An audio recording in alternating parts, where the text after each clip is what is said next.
If I lost everything tomorrow, no QA job, no network, no experience, and had to start again from absolute zero, how would I break back into software testing as fast as possible? Not in theory, not by wasting months, and not watching random videos. Not by collecting certificates that no one cares about. I'd follow a focused 90-day roadmap. And in this video, I'm going to show you exactly what I do week by week to go from a beginner to job ready in software testing. And stay until the end because I've turned this into a free downloadable PDF you can use yourself. Now, quick context. I've spent over 25 years in software testing and QA leadership. I've interviewed and hired hundreds of testers, and I can tell you this, most people trying to break into the QA market make the same mistakes. They overcomplicate it. They think they need to know everything. They chase tools before understanding testing, and they wait too long before applying. So, let's simplify the process, because if you follow what I'm about to show you, you'll already be ahead of most people trying to enter the market. The first 30 days are about building something most beginners completely ignore: a testing mindset. Because companies don't hire people just because they know a tool. They hire people who can think, people who can spot risk, and people who can ask smart questions. So in your first month, I say focus on these 4 things.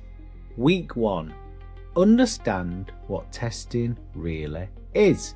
So learn what software testing actually means. The difference between QA and testing, and there is a difference. Why bugs happen and how software gets built. And here's your first task. Choose any app or website that you use regularly, a banking app, Spotify, Amazon, anything. Then ask yourself these questions. What could go wrong here? List 10 things, what it is that you should be testing. That one exercise starts rewiring your brain to think like a tester. In week 2, you need to learn the core testing types. So for me, it's learn about functional testing, regression testing, smoke testing, exploratory testing, and more importantly, when to use them. Because in interviews, definitions alone won't get you the job.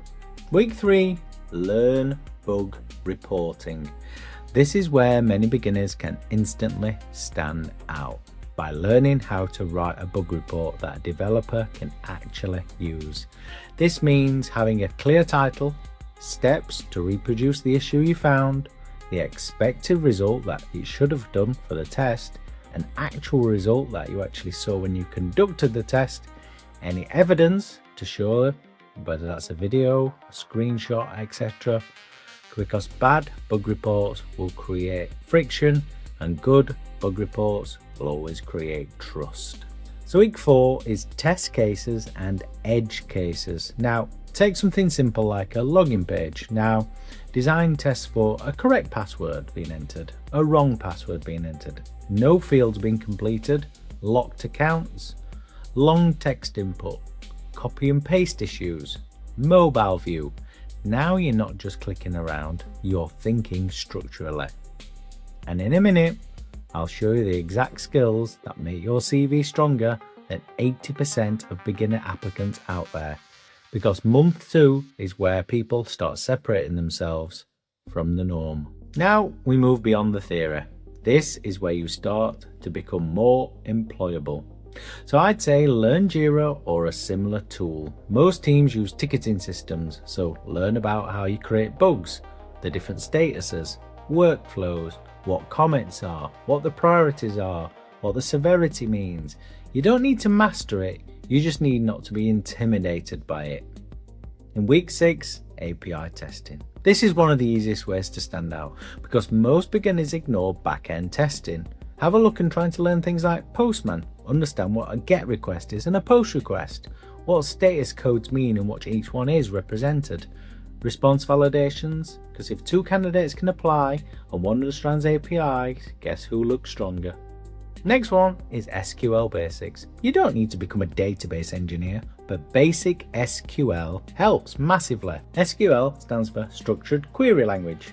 So this massively helps. So learn about things like the select command, where, order by, simple joins. Why? Because testers often validate data behind the scenes, and interviewers love candidates who can show curiosity behind the UI. Next one is automation awareness. Now, be careful what I said there. I said awareness, not become a senior automation engineer in a week. Learn what automation is. Learn when it helps. Maybe look at Playwright or Selenium basics. Understand their purpose. Too many beginners panic here. You don't need to be elite in automation to get started. Just have an understanding of what it is and where it takes place. So this is where momentum turns into opportunity. Build a portfolio. Create proof. So have examples of test cases that you've wrote, bug reports that you've raised, API tests, notes on testing an app, screenshots of your work. Don't just say you're interested, show evidence. And again, this can just be from any app that you've used previously, like Amazon or Spotify, for example. Now you've done that, test the app. Pick an app, test it properly. Write the script, scope it out, identify the risks, write your test scenarios, log your bugs that you've found, any final recommendations that you would give. This gives you something powerful in interviews, real examples that you've actually thought about. So the next one is interview preparation. So practice answering, how would you test a login page, for example? What is regression testing? Tell me about a bug that you found and how it actually helped the project. And here's the secret. Interviewers care more about your thought process than a perfect textbook answer. And the final stage probably seems obvious. Start applying for jobs. This is where people delay too long. You don't need to know everything. Apply when you can. Start explaining testing basics, showing examples, communicating clearly, and demonstrate learning attitude. Trust me, that's enough to start for a junior testing role. Let me be honest with you. Will everyone get a job in exactly 90 days? No. But can someone become dramatically more ready, more confident, and more employable in 90 days? Absolutely. And that's the point. Momentum beats perfection. Because so many people ask me where to start, I've turned this into an entire roadmap into a free downloadable PDF. Breaks everything down week by week so you can follow it properly. The link's in the description, I'll put it in the comments. Download it, use it, and if you want deeper, practical workthroughs, real examples, interview prep, and hands-on training, I launched the Inside STLC Academy, and it's coming soon. So check it out on the website. I'll put the link in the description again, and drop a comment. Where are you on your path right now? Day 1, day 30, or you're ready to finally start? And if this helped, subscribe because I'll give you honest advice about getting into QA in 2026 and beyond. So I'll see you in the next one. Goodbye.